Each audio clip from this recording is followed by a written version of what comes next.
Shalom, shalom, guys. I want to bring an article to your attention. This is actually an older article. It was written maybe 3 years or a little over 3 years ago. But there's a lot of neat information in this article. It's titled "Polygamy is Rare Around the World and Mostly Confined to a Few Regions." However, I think there's some significant holes in the way they handle their research. This actually coming from Pew Research, if I'm not mistaken. It's on their website from 2020, December the 7th. So let's take a look at this article and see what it has to say.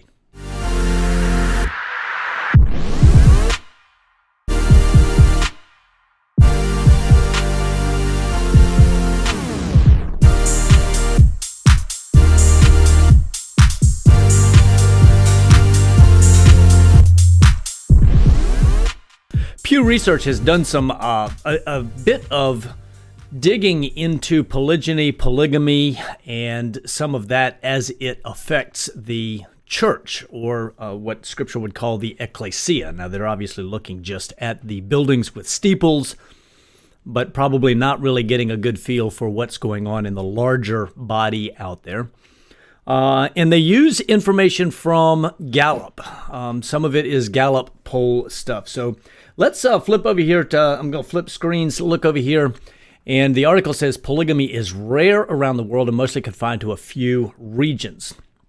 A few things that we want to talk about here as that are highlights. They've got 6 or 7 major points that they want to make, but they start with the idea that polygamy is rare throughout most of the world. In the U.S., having spouse-like relationships with more than one person under the same roof was criminalized in 1882. Today, people in the U.S. are rarely prosecuted for living with multiple romantic partners, but every state has laws against getting married while already being married to someone else. And so the laws typically are against having more than one marriage license. However, the article is not telling a falsehood when it says that that it's rarely prosecuted. In fact, I think even in Utah, polygyny, having more than one wife, or a man having more than one wife, was decriminalized and downgraded from, I think, felony status to being a simple misdemeanor that they don't even bother enforcing anymore because they can't seem to keep a lid on a particular truth that continues to seep its way into culture. In February, Utah passed a bill to reduce the penalties, and that's what that's talking about. In other parts of the world, including swaths of the Middle East and Asia, polygamy is legal. Now, they keep using the term polygamy. We're primarily interested with polygyny, one man with more than one woman. A Pew Research Center report about living arrangements in 130 countries and territories published in 2019 analyzed the number of people residing in polygamous or polygynous households, as well as other types of households. So here are some of their findings, and I think they've got 7 major points we're going to walk through. They say that only about 2% of the global population lives in polygamous households, and the vast majority of countries that share is under 0.5%. So polygamy banned throughout much of the world, and the United Nations Human Rights Committee, which has said that polygamy violates the dignity of women, called for it to be definitely abolished wherever it continues to exist. But there often are limits to government administrations of marriage. In many countries, marriages are governed by religious or customary law, which means that oversight is in the hands of clerics or community leaders.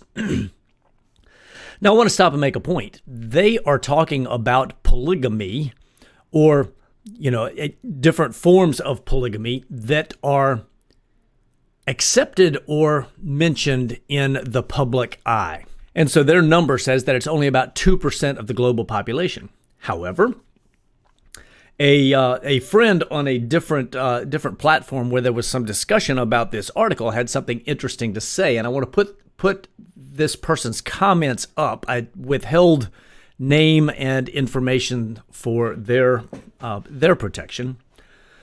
But it says, no, it isn't. Polygamy isn't rare. It's just that in most societies, they won't call it what it is.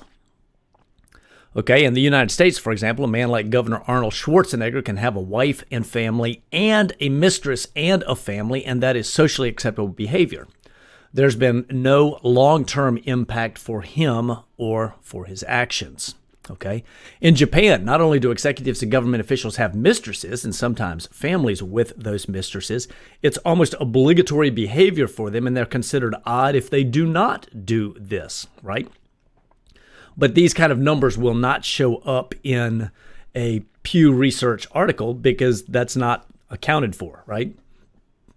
Years ago, we did an interview with a Japanese newspaper, and this is the person that was that wrote this comment, and they were fine with us living like we do, and they considered it progress because plurals and mistresses are not treated as well in Japan. So the person who's writing this actually is a woman who has been in a polygynous family for a while, a long time, maybe 10 or 15 years, right? And I think maybe more than that. I don't know. I don't recall the details of her circumstances.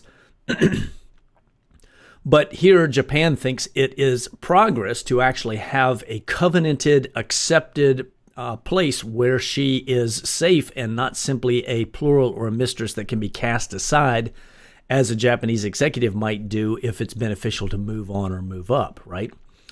Her further comment states, black men in the U.S. are celebrated for having a harem of baby mamas, and they get very little criticism for this type of feral behavior. And I wouldn't limit that just to black men. That just happens to be her comment here. There are lots of men that do this, okay? European men also do the mistress charade and get away with it. So what needs to happen actually is for society, for culture to admit that this is really going on in the background. Martin Madan, in a book titled Thaliaphthora, actually a 3-volume set in the late 1700s, if I'm not mistaken, identified the fact that promiscuity and the ease with which men can take and cast aside mistresses or consorts of one sort or another is actually to the detriment of women, and it's very common. It's easy to have that happen under the thin veneer of this monogamy-only falsehood, the charade that has been played by the church for the last 500-700 years. It wasn't until the Council of Trent in 1563 when polygyny was officially banned by the church. So it took them 1,500 years after Messiah Yeshua to decide that actually it's something that they wanted to ban. Okay, now they talked against it, preached against it, taught against it. Her comment continues, says, the only rare thing about polygamy is when men commit to their plurals and take care of them as part of the family. So she actually would argue against this statistic, saying that the statistic is wildly skewed because we don't acknowledge what's really happening out there. Instead, we wink or nod at anything that doesn't grate against the social norm of monogamy only, unless it's just somebody who stands right out boldly and says, no, I've got more than one wife, right? Or cultures that's still allowed. What I find fascinating, particularly in this article right here, is that the United Nations Human Rights Committee says that it needs to be abolished wherever it exists because it violates the dignity of women. Apparently, women are more dignified living in prostitution, living as single moms, living in bad situations where, in fact, polygyny is God's safety and social net for women. We also recognize that from Greco-Roman law, we know that it benefits the state in a state or a polis situation. According to Aristotle, he said that, monogamy only is the foundation, or monogamy is the foundation of the polis, according to Walter Scheidel, I think, a professor of Greco-Roman history at Stanford University. But here, a quick, pretty graphic, though, that lays out kind of where this is all going on. And we know that in the United States, for example, it says less than half of 1% live polygynous, right? And yet we know in this country that you can throw a rock into any neighborhood and find men that have multiple, they may have a wife and then they've got a girlfriend, they've got a mistress, they've got something else on the side chick or something like that. So their details here are wildly skewed because they're not willing to actually deal with what the reality is on the ground. Now, the next point that they make, polygamy is most often found in Sub-Saharan Africa. Now, we do know that Africa, by and large, was polygynous before the European missionaries got there and then started teaching the church's falsehood or fallacy of monogamy only post 1563 and the Council on Trent. But we know that cultures around the world, other research historically, are polygynous. It's not just an African thing. That Africa was probably the last place that it really was practiced widely until the missionaries that had already gone through Europe and had been into Asia and everything else had already changed things in those cultures, right? So a significant portion is found in Sub-Saharan Africa. One of the other interesting things about this is that polygamy or polygyny was considered barbaric according to the Romans. And so we often find that it gets painted as a barbaric lifestyle or an ancient tribal lifestyle that's somehow unenlightened as compared to Western Christianity or as compared to Greco-Romanism and Western civilization, Western culture, when in fact that simply is not true. It's actually the way that the Most High in Scripture handled things for women, gave them protection so that they're not simply used and thrown away. A number of really good, and I will put a link for this article down below. If you like the material that we come up with, if you like the ongoing information we have with regards to polygyny, the teachings and everything, please like, share, subscribe. We would appreciate that.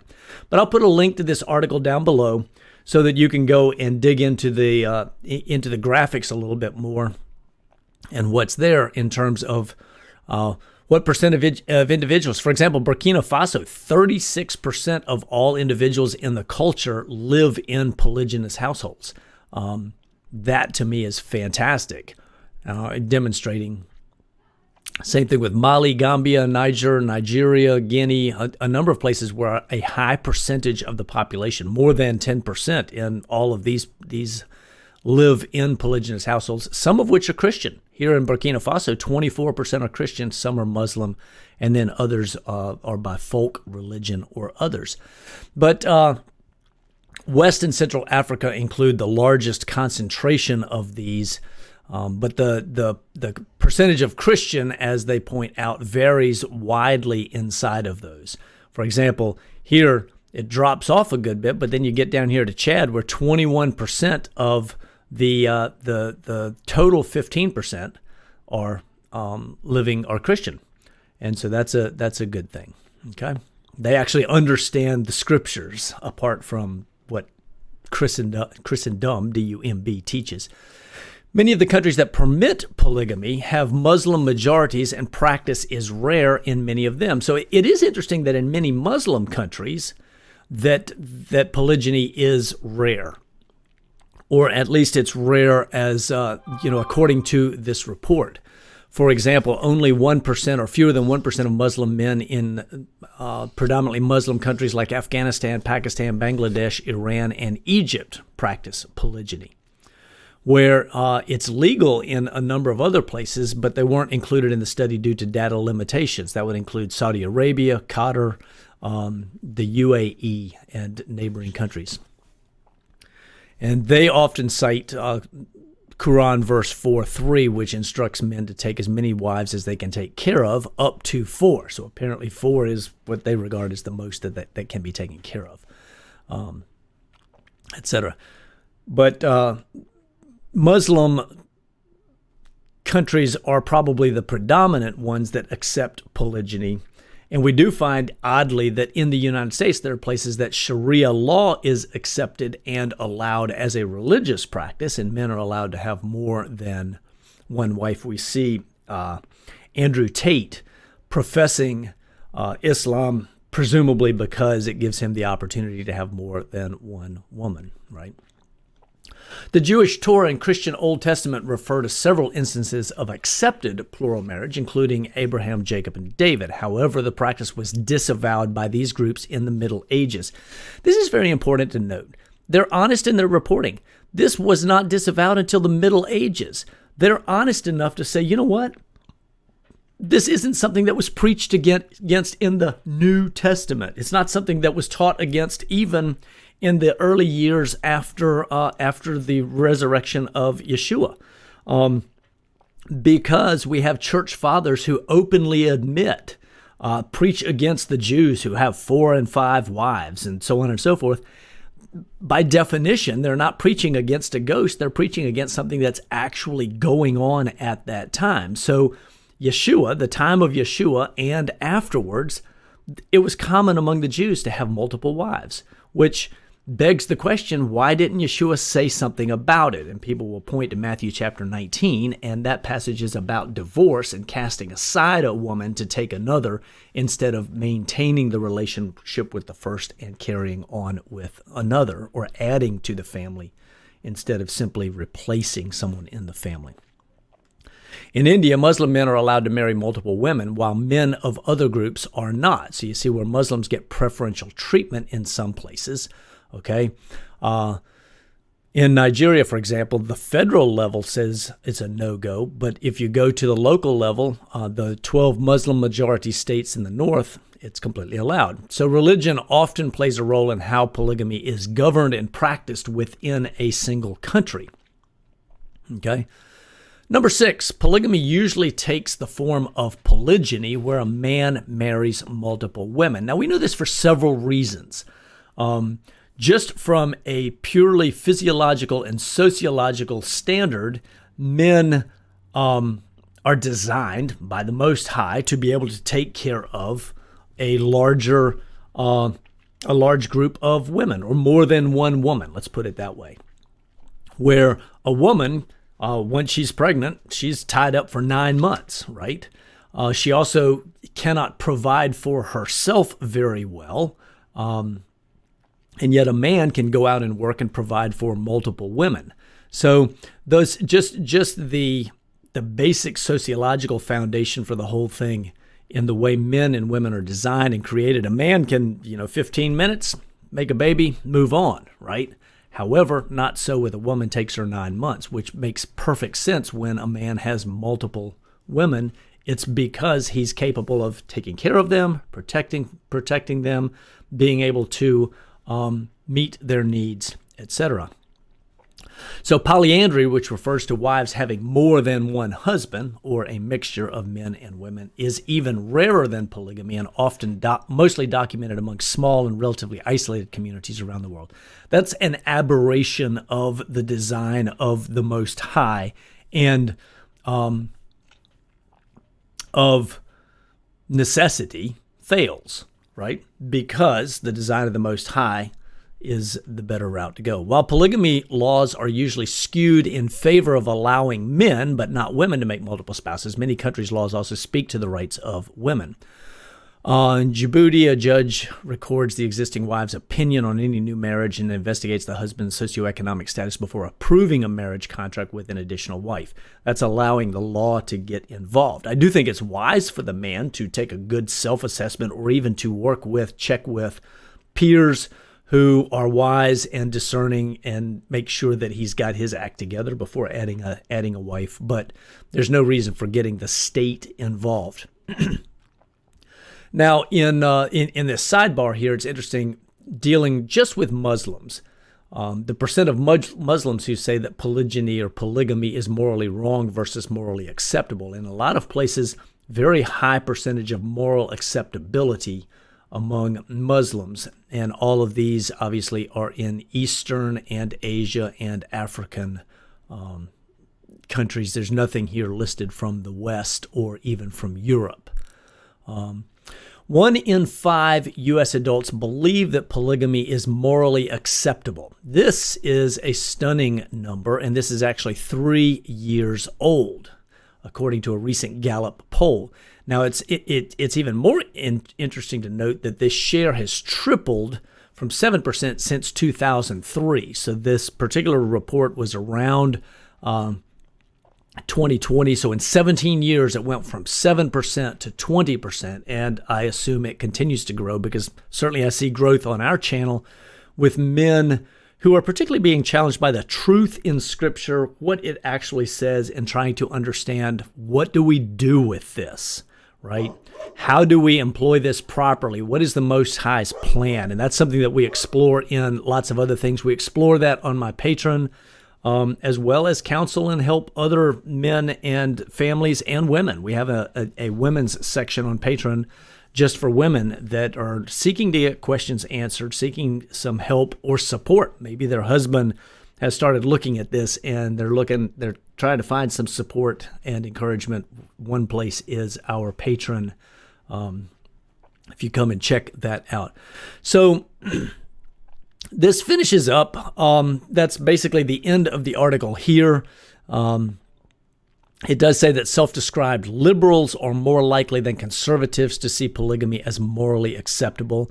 They see it as a freedom to do whatever you want, where scripturally there are actually very tight boundaries on how polygyny should operate, and that certain forms of polygamy are sin where others are not.